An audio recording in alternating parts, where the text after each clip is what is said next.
Həqiqətən. Allah şəhid bala. Allah Çox sağ ol. Səninki nədir qızım? Allah'tan bütün şəhidlərimizə rəhmət diləyirəm. Məqamları ucadan da uca olsun, ali olsun. Məkanlar Çox sağ ol, çox sağ ol. Allah razı olsun qadın hanım. Gələn ayaqlarınıza mən qurban olum. Anaları görəndə belə seviyor. Özün oxşuyur. Dediyi oxşam. Özün oxşuyur. Çox sağ ol. Allah səbir versin hamımıza. Kopya elə bilirsin. Ha, özün çox oxşuyur.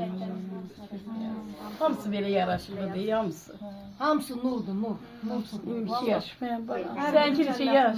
Mənki 24 yaş. Can bala, sənki? Biri-birini yaş. Təzə-təzə qızı Bir ay, bir gün, yarım yaş. Hər birinə ruhunu şad etsin.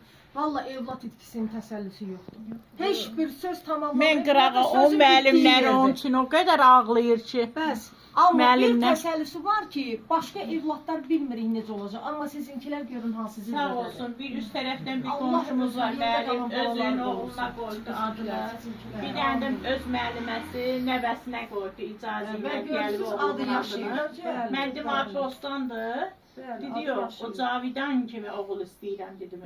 Allah böyle başa can versin o həmin insanların ki, sizinkindən Amin ruhu ya şad Rəbb. olsun. Amin. Hər kəsin Cənnətində balası vaxtı başa kim zamanı olsun. gələndə Bizim də qovuşasınız taleyimiz inşallah. belədir. Amma Allahıma şükür eləyirəm.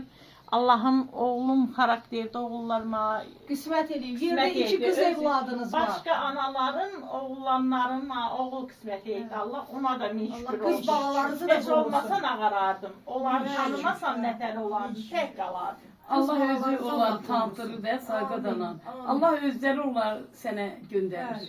Yəqin ki, oğlumun lütfüdür, o bilir ki, o anası tək qala bilmir.